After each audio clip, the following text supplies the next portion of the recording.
Hello and welcome to StratNews Global. I'm Surya Gangadharan. You are on our show Talking Point, and I have with me my colleague Parul Chandra, who is Deputy Editor of StratNews Global. Also in the hot seat, Ambassador Navdeep Suri. He was India's High Commissioner to Australia at a critical time when the Australia-China relationship was beginning to unravel. Now we are seeing a lot of that play out in the media nowadays, and so we're going to talk to him about that very sensitive issue, which has reverberations all over the world.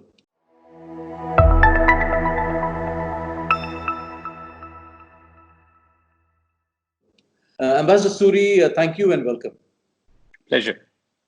Sir, this Australia-China relationship, exactly now, they have a deep economic interdependence in that sense. So when these political developments come in the way and the entire relationship appears at risk, how does these things actually play out now? I think if you go back in time and look at the context of the relationship, particularly over the last 25, 30 years, the Australians are very mindful that a lot of their prosperity and economic growth became linked with the growth of the Chinese economy.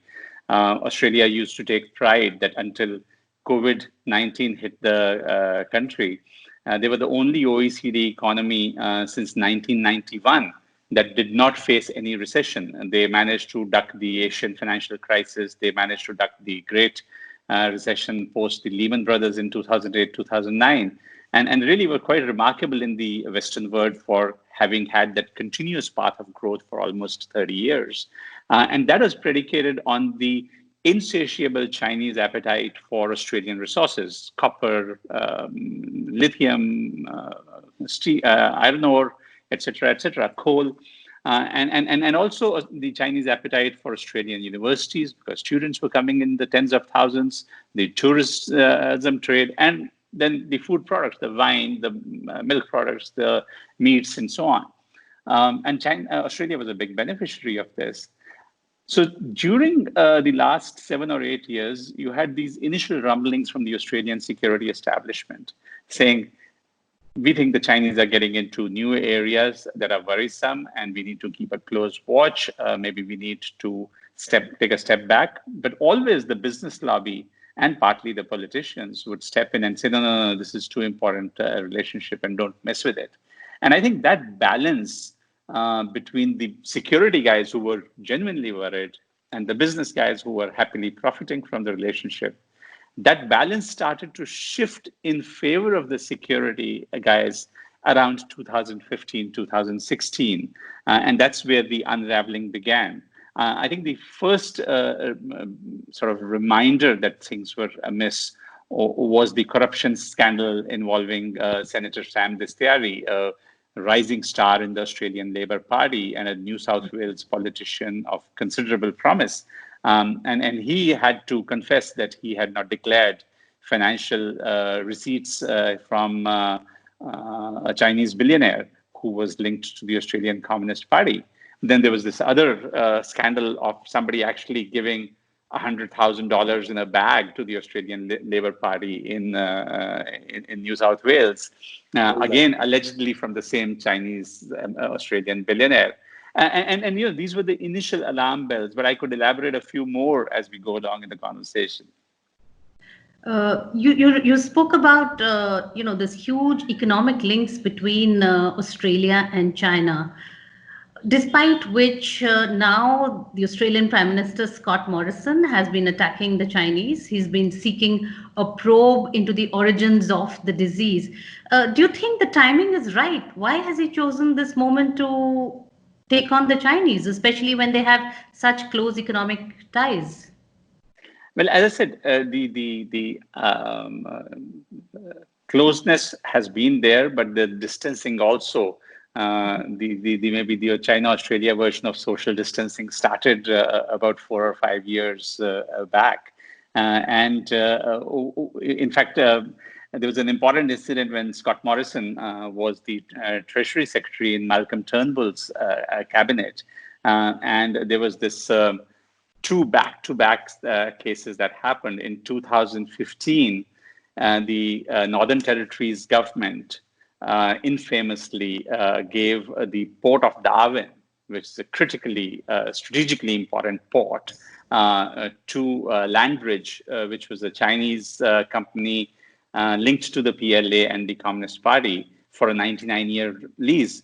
For what? $506 million or something like that. And the Americans were livid that, Darwin is the transit point for Marines when they go on their deputations around the region.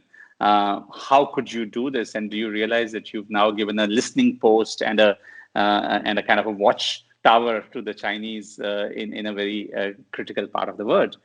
So the Australians then, under Scott Morrison's guidance, because the Foreign Investment Review Board falls under the Treasury Secretary, they tightened up the procedures. And a year later, you had the Chinese bidding for Ausgrid, which is the electricity network for all of New South Wales, for a payment of $10 billion. And it was almost going through. It was part of New South Wales' ambitious privatization and PPP sort of program to sell 50.4% of Ausgrid. And suddenly, the intelligence guys, the Australian Signals Directorate, which is their electronic intelligence agency, rang the alarm bells literally at the 11th hour, saying, do you guys realize that Ausgrid also manages some of the critical communications infrastructure, some of the really vital fiber optic infrastructure that connects key installations in the country, and how can you hand it over to a Chinese entity and a Chinese state-owned entity at that? So you had an urgent review, and Scott Morrison, as Treasury Secretary, then had to invoke national security interests to veto that proposed sale. So, as Prime Minister now, of course, Scott Morrison probably has those memories of what was going on, and recognizes the importance of balancing the country's commercial and economic interests with the national security interests, because they've seen enough examples now of a fairly blatant Chinese intrusion into the Australian political system. Mm-hmm. Sir, I want to ask you about, you flagged off Prime Minister Scott Morrison. He seems an unlikely hero, doesn't he? I mean, there are lots of question marks about him, his conduct, some allegations, of lack of propriety in certain dealings. What kind of a man is he? The unlikely hero, isn't it? Well, Scott Morrison's, to borrow a phrase from the Indian context, you might call him an accidental prime minister, because, Malcolm Turnbull was very much in charge until there was an internal party coup. Anyway, the rest is history. But Australia has had a bit of that revolving chairs in the prime minister's seat for the last 7 or 8 years. You've had Kevin Rudd, Julia Gillard, Kevin Rudd, Tony Abbott, Malcolm Turnbull, and now Scott Morrison. And that's part of the vibrant political democracy that Australia certainly is. I think he has articulated a concern that all I'm asking for is that there should be a fair and independent inquiry into the origins of the virus. He hasn't called it the Wuhan virus. He hasn't called it the Chinese virus. But he is clear that it is a reasonable demand. I think the problem is the way the Chinese have reacted to this. And for a diplomat, for the Chinese ambassador to first go on record and say this could impact your wine exports or your tourism industry, your university sector, education sector. And that got a pushback from Foreign Minister Marise Payne, who very correctly described it as economic coercion. And then Frances Adamson, who is the Foreign Secretary and an ex-ambassador to China and really understands, and she's a really capable diplomat. She tried to smooth feathers by calling the Chinese ambassador and saying, calm down, and this is not how we want to proceed with this. And the Chinese issued a press release on that conversation, which forced the Australians to respond saying, hey, hang on, this is not how you do diplomacy. This was a private communication. So you can see that the real aggression with which the Chinese have reacted to the Prime Minister's suggestion that there should be an international review. They've been castigated as being American lackeys. They've been castigated as whatever else. It's not just the Australian, the Chinese ambassador in Canberra. It's also the manner in which the Global Times and the People's Daily and everybody else has piled onto it. Yes. Yes, you mentioned Global Times, and the editor of Global Times has said that, Australia is like chewing gum stuck onto your boot, which you need to remove with a stone. So there's, certainly nothing diplomatic about the Chinese approach to what the Australians have been doing. But did Australia really anticipate this kind of a reaction? Were they taken by surprise? No, I think this is a new pattern of Chinese diplomacy that you are seeing, which is aggressive and in your face and almost undiplomatic in a manner of speaking. You see examples of this happening in other places. And I think the Chinese are doing themselves no favors the way they have handled not just the outbreak of the coronavirus, but the aftermath of it. To be engaging in muscular diplomacy in the waters of Indonesia and Vietnam at times like this only encourages the skeptics to get together and say that how are we going to deal with this new entity? But I must tell you that since you mentioned Global Times, and we remember all of that. Fury and anger which was poured towards India during the Doklam standoff. Yes. There was a interesting little sideshow. This Doklam standoff was July-August 2017. August 15th, 2017, while the standoff was still underway, a bunch of Chinese, rich, spoiled Chinese brats, I would say, came out in Maseratis and BMWs and Bentleys in this weird demonstration outside the Indian consulate in Sydney. And all of them had Chinese flags on it. And I was looking at some of the slogans or stickers that some of these fancy cars had. One said, "Borderline is our baseline." Another one said, "China, not even a bit can be left behind." And the third, which I thought was most interesting because this was a tagline from their ultra-nationalist film Wolf Warriors 2. And it said, anyone who offends China will be killed no matter how far the target is. And this was being done by Chinese students in Sydney in these super fancy cars. And if you look at some of the visuals of that, it's quite extraordinary. But it also, that streak of hyper-nationalism was also manifesting itself in universities. And that's why there's currently a task force that the Australian government has appointed to look at foreign interference into university campuses, because you've had a number of instances where if a professor has referred to Taiwan, it has drawn a backlash from Chinese students. And there was this case of an Indian IT professor using a map which showed Ladakh and Arunachal as a part of a map of India. And this was in the University of Sydney. And he had to eventually apologize because the way the Chinese student community went after him. And there were multiple such instances. This causes a lot of discomfort to a Chinese Australian community that's been there for 150 years. The original Chinese came in the 1850s and 60s during the gold rush. And for them to be now also being to be manipulated in a way. You've seen the Chinese state-owned entities acquire pretty much every FM radio station that serves the Chinese community. Mm-hmm. They have their television media. So that, for the Australian security establishment, this is deeply worrying.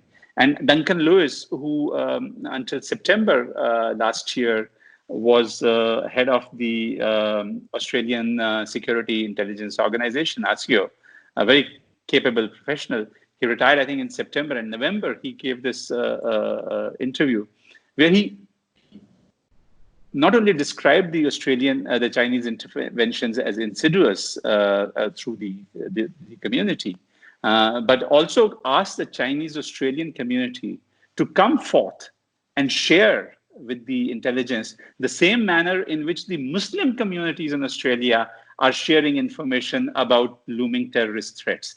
That is quite a significant statement. Mm-hmm. Ambassador, it brings me to my next question. Do the Chinese lack soft skills in that sense? Because everywhere there is a pushback. They don't seem to step back, they seem to go forward even harder. We've seen this in the South China Sea. We also appear to be seeing this in Australia, and we've seen some signs of it in India too. Do they lack soft skills?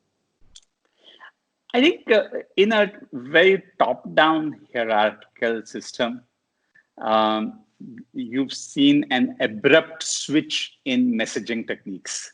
I think it could be pretty deliberate. It could be diplomats on the ground doing stuff, acting in a manner that they think will score them brownie points with the leadership back home. Okay. They know they are being observed, and maybe the more aggressive your take is, the more the kudos that you receive back home, certainly in Global Times and other entities, and perhaps with the leadership as well. And this is what worries, that are you seeing very rapidly transforming before our eyes a new version of China? Yeah, Surya just asked you about the Chinese diplomacy and how aggressive they've become. And the Chinese Consul General, I think, in Melbourne, he landed up in a press conference which was being held by the Australian Health Minister. Of course, he was brought there by this Australian billionaire. So what's with this? The Australian business fraternity, because they have huge business ties with China, so they do not want really the relationship to be rocked. So that is of primary concern rather than security interests. Yeah, so the business lobby, which the Chinese have cultivated quite assiduously, along with the sections of the academic community, will obviously be utilized at this point of time. It's a lobby, and if they see moves taking place which could potentially harm your business interests, and you could be a university, because universities also act as commercial entities, and many of them are dependent on the overseas students coming. You could be a meat exporter or a wine exporter. You could be a mining company. And your interests over the last 3 decades have been very closely interconnected with the demand for your products from China. I mean, it's quite an extraordinary situation that 40% of Australian exports go to China. And so the level of dependency, in a sense, that has been built up. But the Chinese kind of took it for granted that because we have this relationship, ergo, we can do what we want. And I think that's where the pushback is coming. So while you will still have some business interests lobby, and the Australians take pride in being business friendly and an open economy and all of that. But I think the pushback from the political side that you're seeing, and I think what was fascinating yesterday that I saw was that the pushback is very bipartisan. And Penny Wong, who the senator from South Australia, who's also the spokesperson on foreign affairs, has also echoed what Scott Morrison has said. So you can see that discomfort over Chinese actions rising quite rapidly. I want to just make one point, since I referred to the universities. It's striking that in the university in UTS, which is the University of Technology and Science, I think, in Sydney, they opened an Australia-China Institute of Research, or ACRI, Australia-China Research Institute. They got Bob Carr, who's a former Premier of New South Wales and former Foreign Minister, to come as the chair of the institute. And for 5 years, it's striking to see how Bob Carr became a spokesperson for Chinese interests. How every report that was produced by this research institute was almost aimed at furthering the Chinese political agenda. To see a respected senior politician often be at odds with his own government's position on South China Sea, for instance, or on pro-democracy activists in Hong Kong or others, I think it's overplaying your hand in these ways that has all coalesced into the concern that you see in Australia today, and the fact that it cuts across party lines, I think, is significant. Ambassador, last question. What are the lessons we in India can draw from all this? I think, to me, the important lesson is standing up to the bullying behavior that you see from China. My friend Rory Medcalf at the National Security College in Canberra, in his recent book, makes a very interesting point. And since I don't want to plagiarize Rory, I should credit him with this.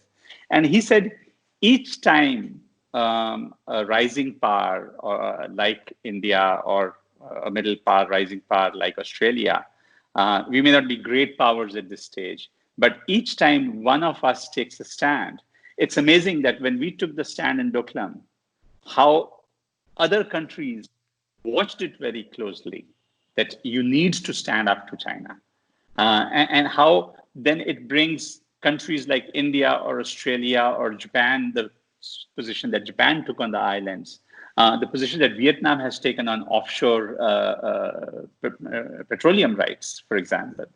All of these are examples, and in ways it brings these countries together, because they realize that together they would be better able to stand up to this kind of aggressive behavior that we are starting to witness from China. The final question. This is really the final question. The ambassador, the Australian High Commissioner, has talked of India helping shape the post-coronavirus order. What ideas come to you, and what strikes you about this? I think what my friend Barry O'Farrell High Commissioner Barry O'Farrell was referring to is the decisive approach that the Prime Minister and the Government of India has taken in instituting the lockdown fairly early.